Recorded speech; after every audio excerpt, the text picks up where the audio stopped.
L'État islamique a proclamé son califat en juin 2014. Depuis, son territoire s'est étendu tout en s'appuyant sur une administration et des sources de financement solides. L'organisation islamiste représente désormais un enjeu à l'échelle mondiale. Mais comment expliquer cette fulgurante ascension sur la scène internationale? Le 29 juin 2014, l'État islamique proclame un califat sur un territoire à cheval sur l'Irak et la Syrie. Il s'étend entre Mossoul et Bagdad à l'est et Alep et Damas à l'ouest. Entre juin 2014 et juin 2015, la zone d'influence du groupe n'a cessé de s'étendre. Alors à quoi ressemble le territoire de l'EI? L'État islamique est désormais l'acteur majeur d'un immense territoire. En Irak, il recouvre la province sunnite désertique d'Al-Anbar, une partie de la province de Salah ed-Din et la plus grande partie de celle de Ninive. Du côté syrien, il englobe la province désertique de Deir ez-Zor, celle de Raqqa et une partie des provinces d'Assaké, d'Alep, Hama et Homs. À l'intérieur de cette zone, la frontière entre les deux États en décomposition s'efface. Les combattants se déplacent sur un axe stratégique est-ouest allant de Mossoul en Irak à Raqqa en Syrie. Ces deux villes sont en quelque sorte les capitales des djihadistes.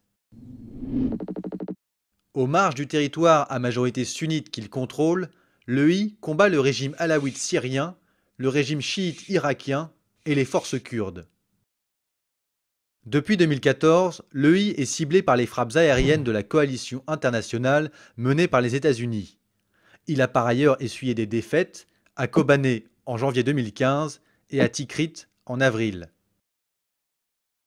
Néanmoins, l'EI fait preuve de sa réactivité et de sa mobilité à la fois sur les fronts syriens et irakiens.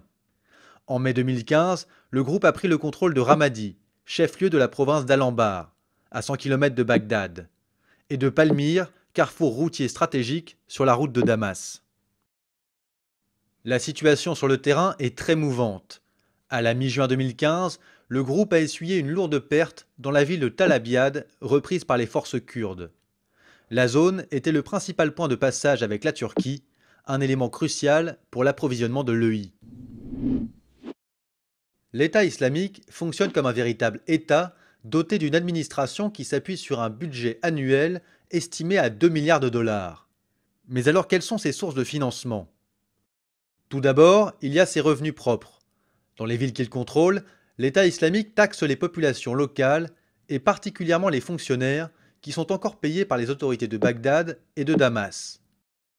À Mossoul, l'EI a pu voler les réserves en liquide de la Banque centrale au moment de la prise de la ville en juin 2014. À l'est d'Alep, notamment à Manbij et Raqqa, l'EI contrôle la plaine agricole du pays.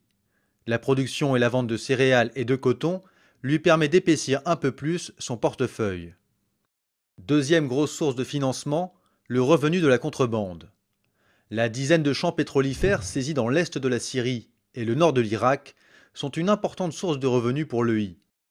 Le pétrole, extrait puis raffiné, est revendu à prix réduit au marché noir à des contrebandiers turcs.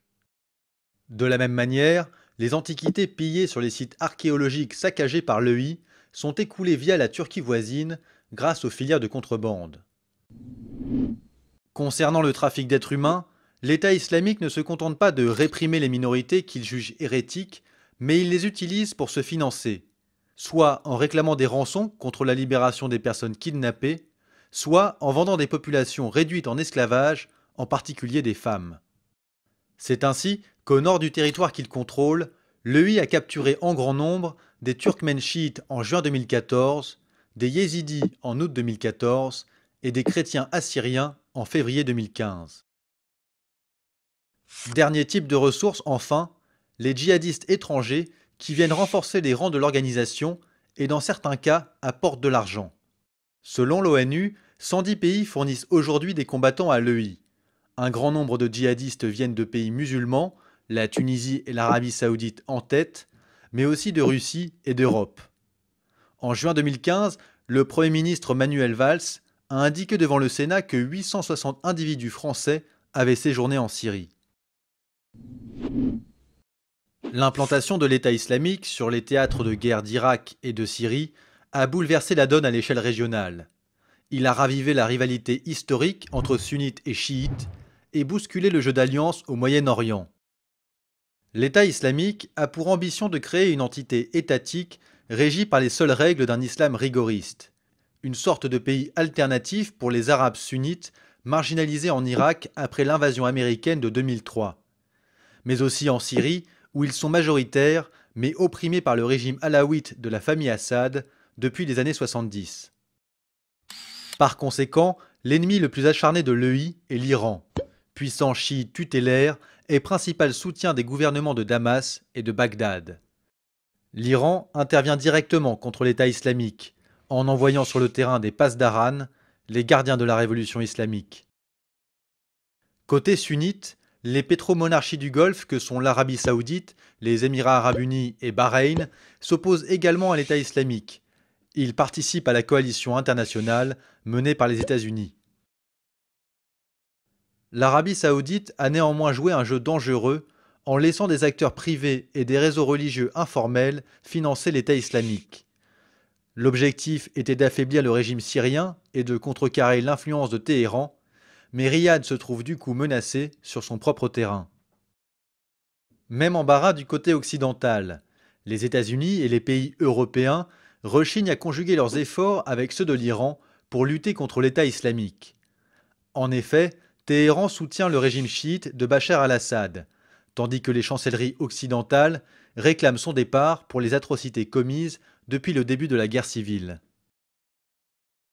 Dernier acteur, la Turquie, qui joue elle aussi un jeu trouble avec l'État islamique. Officiellement, elle se méfie des avancées de l'EI, mais sa frontière avec la Syrie est le point de passage de tous les aspirants djihadistes et le lieu de tous les trafics d'armes et de pétrole. Dans le même temps, Ankara continue de s'opposer fermement à l'ouverture de ses bases aériennes aux alliés de l'OTAN. En attendant, l'État islamique prospère, tisse des liens et menace d'autres pays de la région comme le Liban et la Jordanie. Des cellules se réclamant de l'EI existent aussi en Arabie saoudite, au Yémen, en Turquie. Et ailleurs dans le monde, plusieurs mouvements djihadistes ont prêté allégeance à l'organisation, que ce soit en Libye, au nord du Nigeria avec Boko Haram, en Égypte, en Afghanistan et au Pakistan.